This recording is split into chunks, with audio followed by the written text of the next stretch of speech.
In the quiet, rolling hills, where the clouds often stooped to kiss the green slopes, lived a gentle saint.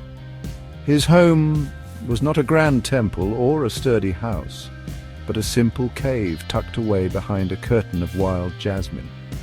He had lived here for many years, so many that the local villagers could not remember a time when he was not a part of the landscape. They called him the Hill Saint, a name whispered with reverence and affection. His face was like the hills themselves, lined with the wisdom of seasons, and his eyes held the calm of a deep, clear lake. He did not own many things, just a soft blanket, a wooden bowl, and the endless sky above him. The hills were his true home, his constant companions in a life dedicated to quiet contemplation.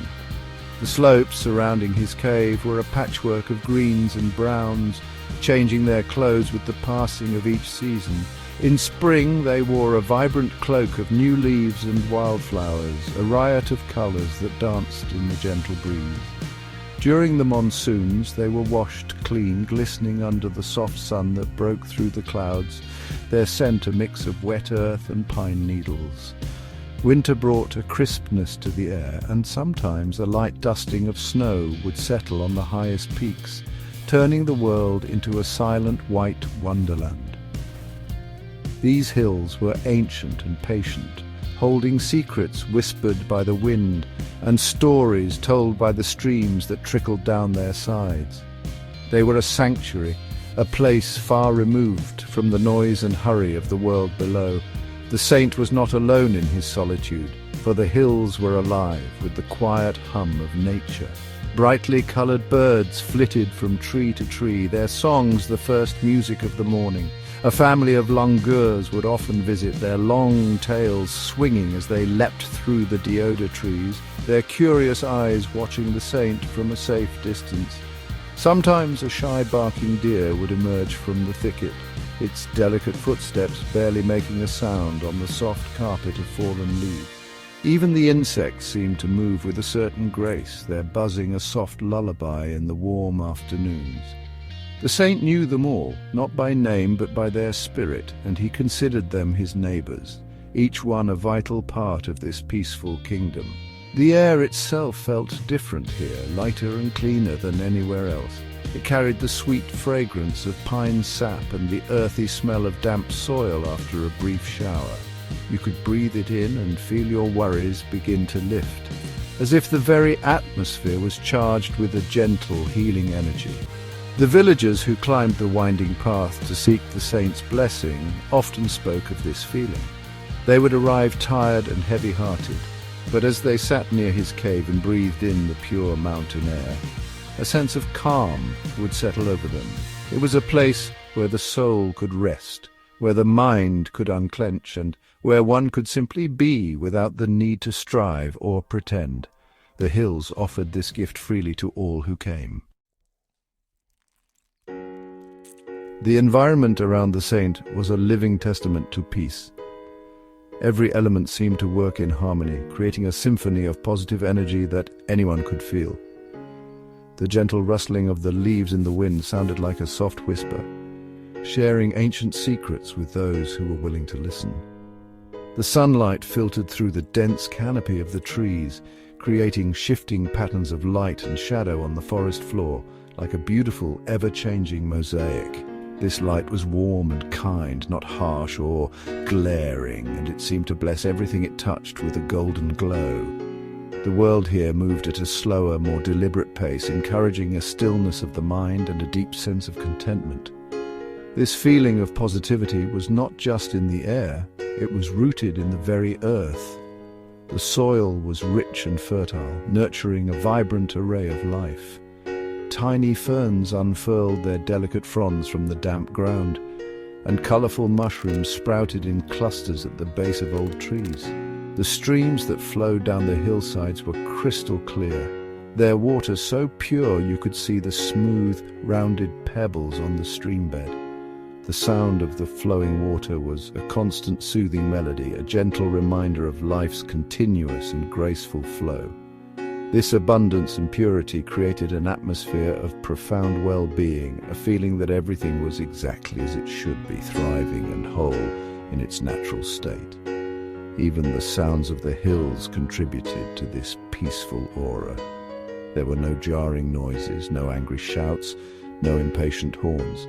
Instead, there was the distant call of a cuckoo, the cheerful chirping of crickets in the evening, and the low hum of bees collecting nectar from wildflowers. These sounds did not disturb the silence, they deepened it, weaving themselves into the fabric of the quiet. They were the natural rhythms of a world at ease with itself. When the wind blew a little stronger, it would whistle through the pines, creating a sound that was both melancholic and uplifting, like an old familiar song that spoke directly to the heart, calming fears and soothing anxieties. The villagers believed that the saint's long years of meditation had infused the area with this incredible sense of peace. They felt his goodness had seeped into the soil, the trees, and the very air they breathed. Children would play near the path leading to his cave, their laughter echoing happily through the trees, unafraid of the wilderness. They knew this was a safe place, a blessed place. The positive energy was almost tangible, like a warm, invisible blanket wrapped around the hills. It was a sanctuary not just for the saint, but for everyone who ventured there, a place where the heart could find solace and the spirit could feel a deep and abiding connection to the natural world. Each day, just as the first hint of dawn painted the eastern sky in soft shades of pink and orange, the saint would begin his meditation. He would sit on a smooth, flat rock just outside his cave, his posture straight but relaxed, his hands resting gently in his lap. He would close his eyes and take a slow, deep breath, inhaling the cool, crisp morning air. This was his favorite time of day, a time of perfect stillness, when the world seemed to be holding its breath in anticipation of the rising sun. The only sounds were the gentle awakening of the forest and the steady, rhythmic beat of his own heart. His daily practice was not a chore, but a joyful ritual, a sacred conversation with the silence. As he sat in meditation, his thoughts would begin to quiet down. At first, they might flutter like restless birds, a memory of a visitor from the day before, the thought of the simple meal he would have later, or a fleeting worry about the changing seasons. But he did not fight these thoughts, he simply observed them, like clouds drifting across the vast sky of his mind. He would acknowledge them without judgment and then let them go, allowing them to float away and dissolve into the stillness. Slowly, his mind would become as clear and calm as the mountain lake on a windless day, reflecting the peace of the world around him. In this state of deep calm, the saint felt a profound connection to everything. He was no longer just a man sitting on a rock. He was a part of the hills, the trees, the sky. He could feel the life force pulsing in the ancient deodars, the gentle flow of water in the hidden streams, and the warmth of the rising sun on his skin. His individual self seemed to melt away, merging with the vast, interconnected web of existence. In these moments he felt an overwhelming sense of love and compassion for all living things, from the smallest ant crawling on the rock beside him to the majestic eagle soaring high above in the endless blue sky. His meditation was not an escape from the world, but a deeper engagement with it. It was a way of listening to the heart of creation. He felt the joy of the blooming flowers and the resilience of the trees that clung to the rocky cliffs. He understood the silent patience of the mountains and the boundless generosity of the sun. These feelings filled him with an immense sense of gratitude and happiness. He did not need words or complex philosophies to understand the meaning of life. The truth was revealed to him in the silent language of nature, in the simple, profound act of being present and connected to the world around him. The atmosphere in these hills was not just peaceful, it was filled with a powerful sense of hope. It was a place where the future did not feel like an approaching storm, but like a gentle, promising dawn. The very air seemed to vibrate with possibility, with the promise of new beginnings and brighter days. The steady, cyclical rhythm of the seasons served as a constant reminder that even after the harshest winter, spring always returns, bringing with it new life, vibrant colors, and the warmth of the sun. This natural cycle of renewal was a powerful metaphor for life itself, teaching that periods of difficulty are always followed by times of growth and joy. The saint's presence amplified this feeling of optimism. People who came to him with heavy hearts, burdened by worries about their future, would leave with a lighter step and a renewed sense of hope. He did not offer them magical solutions or grand prophecies. Instead, he shared his simple, profound peace. By sitting with him in the serene environment of the hills, they were able to see their problems from a different perspective. Their anxieties seemed to shrink in the vastness of the landscape, and they were reminded of their own inner strength and resilience, just like the small, tenacious wildflowers that grew in the cracks of the rocks.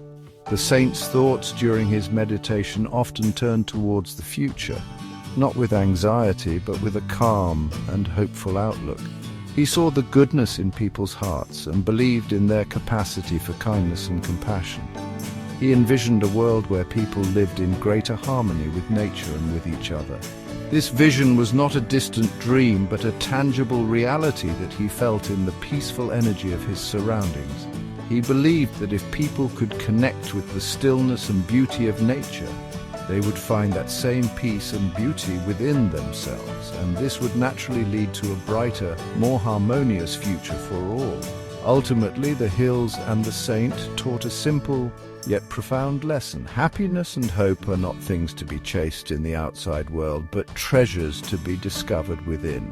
By connecting with the quiet power of nature and the stillness of our own minds through practices like meditation, we can unlock a deep well of peace and optimism.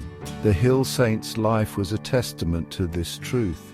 He showed that by living simply, in tune with the natural world, we can cultivate a hopeful heart and a joyful spirit. The hills were a sanctuary that offered this gift to all, a timeless reminder that even in a complex world, the path to happiness can be as simple as a quiet walk in nature and a moment of silent reflection.